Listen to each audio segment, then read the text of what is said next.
From ride closures to cancel events, from the chain owing $500 million to parks closing, Six Flags has been through a rough patch. Since the merger, Six Flags has been through some rough times. Today, we're going to be looking at them. And we're going to start with filling you in case you didn't know that Six Flags and Cedar Fair merged in July of 2024 to protect each other from bankruptcy, giving them more time to pay up their debits from the 2020 pandemic. This was a merger of equals, with the former CEO of Cedar Fair, Richard Zimmerman, will become the CEO of the new Six Flags, while the former CEO of Six Flags, Salim Basul, will be now chairman of the board. With that, the new merged Six Flags took the approach Cedar Fair used. And that leads us to our first topic: closed attractions. Cedar Fair, they don't like problematic attractions. They cost too much to operate, they're unreliable, sometimes they're even unpopular. It leads to many closures, and that's why many of them were closed at the end of the 2024 season.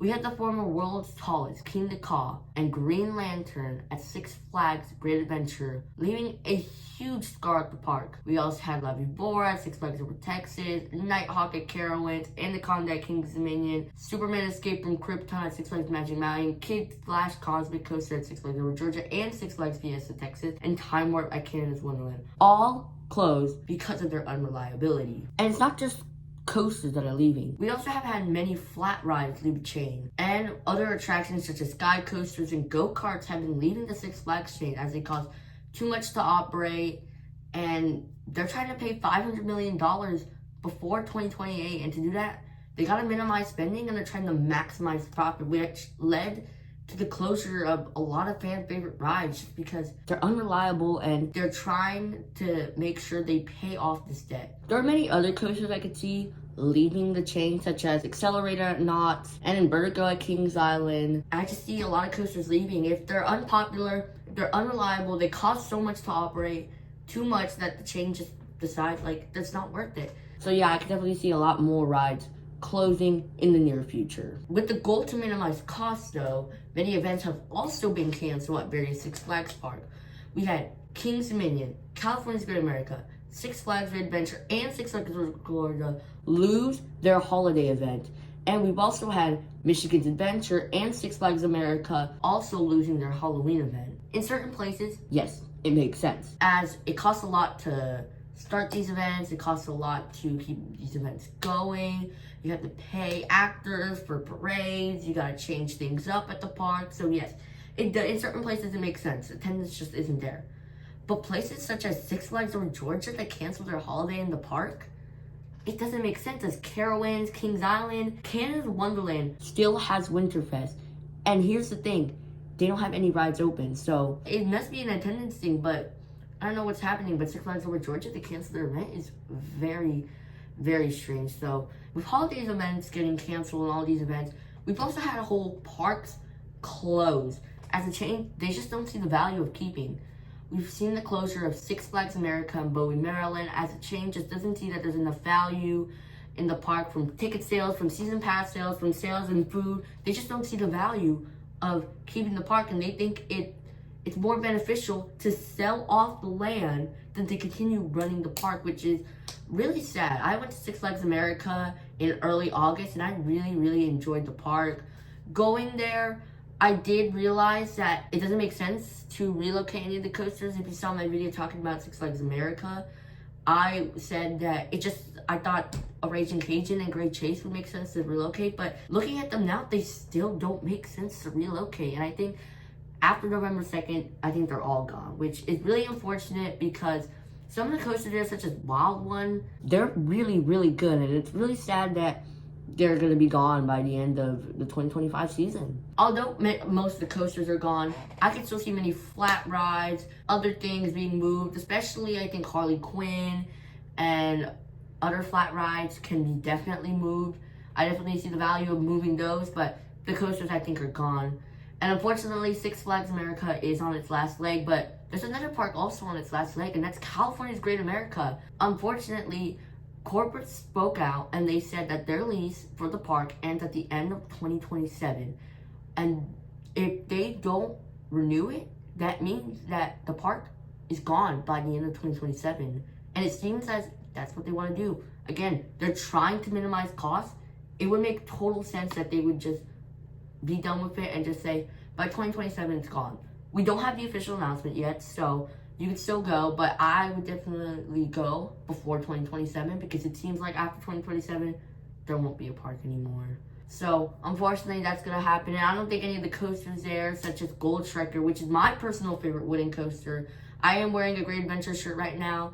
And yes, Gold Striker is better than El Toro. I think it's just, unfortunately, Gold Striker and all the other coasters, except Railblazer, I think will not be relocated. And I think Railblazer, because it's new, it's compact, it just makes sense. So, fortunately, CGA will be gone soon. But, unlike Six Flags America, which when I went was not very full, CGA had decent attendance. We went on a Sunday, and there were definitely people there having fun. The water park was full. Gold Striker had a 60-minute line at the beginning of the day. So I would definitely say CGA, they're still maintaining it. There's still people coming to the door. So luckily, CGA isn't falling apart. I would say Six Flags America is a little more falling apart. But CGA, thankfully, is still doing well. And hopefully it stays well until it's class day. But with that, CGA and Six Flags America don't seem like they'll be the last to go. I also think Six Flags Darien Lake and Frontier City are leaving the chain. And that's because the Six Flags chain do not own these parks. They only have the right to operate it. Especially when I went to Six Flags Darien Lake, you could tell that there hasn't been a lot of investment. And I didn't really have a good experience there. And I heard Frontier City is worse. So I definitely see those parks gone.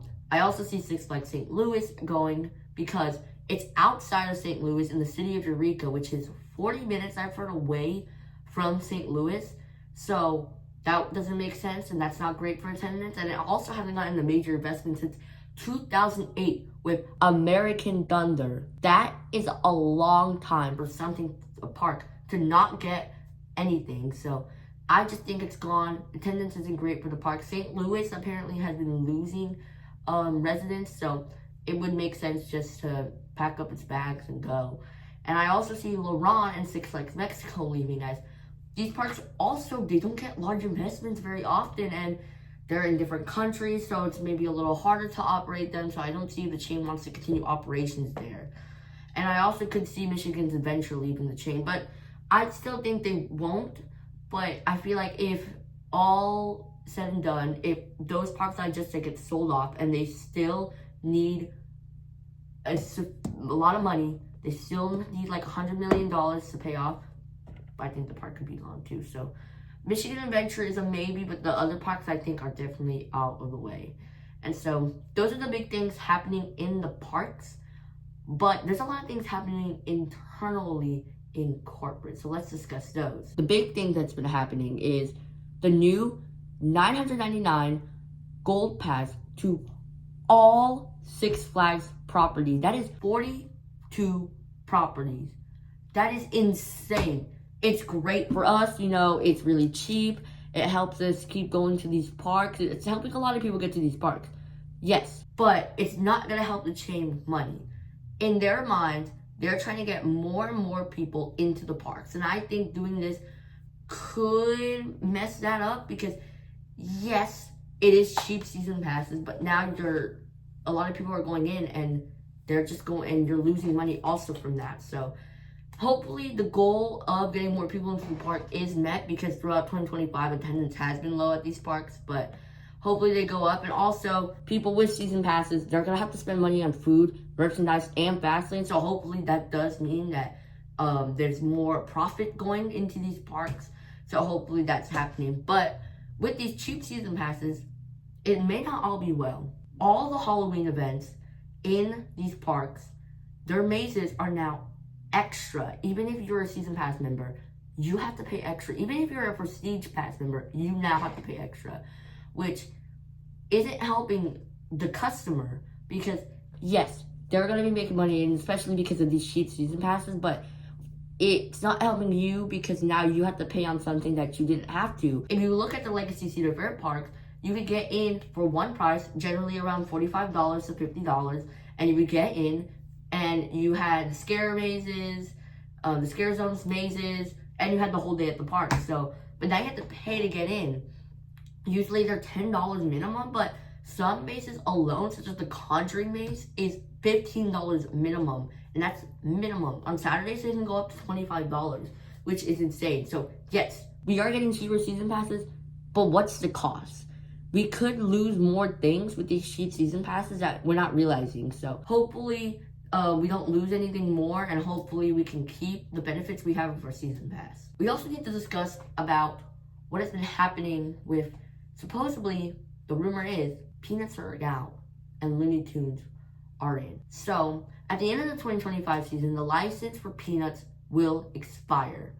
Cedar Fair has used this throughout the years, and they've used it for many editions such as Kings Island and Carowinds. They have used Peanuts into their kids area, and that's been really helpful. But it seems as if they don't renew this license, they're gone, which means all of the Snoopy characters are out of the parks and they will be replaced with Looney Tunes. I personally don't think that it's going to happen because Carowinds, for example, has spent a lot of money investing into their new Camp Snoopy and with all the new attractions. So I don't think it would make sense that they invested all that if they're going to have to paint and retheme the whole section, all the merch. So I just don't think it would make sense. I think they're going to renew it, but it would make sense to just take it out. As I say, they're $500 million. They have to pay that by 2028. So maybe they are like, maybe I could see it happen, but it wouldn't surprise me, but hopefully they will stay in the parks. At least the channel has had one thing that says Richard Zimmerman has been CEO this whole time, until on August 6th, they announced that Richard Zimmerman is stepping down at the end of the 2025 season, with the train trying to find a successor to Zimmerman. Now, a lot of people are happy about this, saying that he was the one who caused all these rides and the parks to close. Yes, he did cause that. He contributed to it. But I also think he was a great CEO because look at the legacy Cedar Fair parks. When he became CEO in 2018, the parks changed. Food quality at the parks were prioritized. So now if you have a food experience at a Cedar Fair park, it's really, really good. And so that's one thing that you have. You have beautifications. The parks are extremely beautiful. So when you go, such as the parks, Kings Island, Carowinds, they're really, really nice. The park is clean, nice, well-themed. Stories are being put into rides that never had them. Like Copperhead Strike, there's a whole, this whole story with that. I think with him stepping down, problems can arise.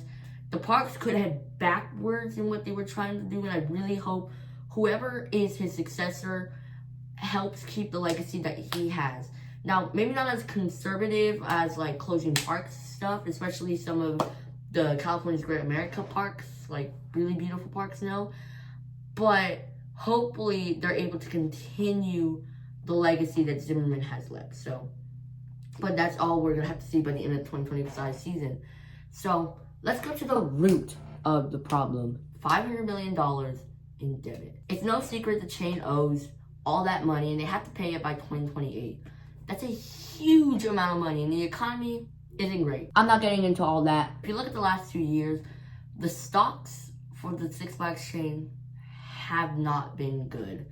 You can see that there's been a sharp decline with attendance out at the parks, and they have a tough time paying their debits. In the second quarter of 2025, you could see that they earned $930 million, but they also lost $100 million, and they are down 9% off attendance compared to the same time last year.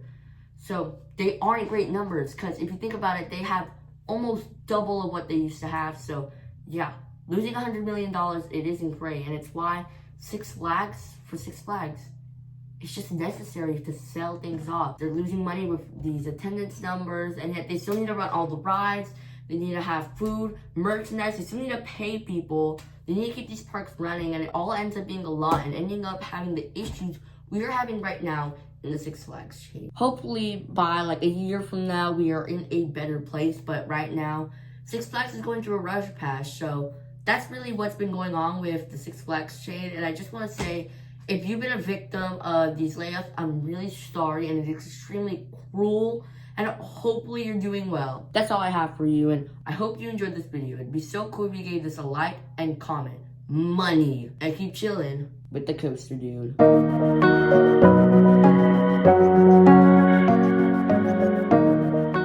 are other coasters I could see closing. I could see probably 6 or 7.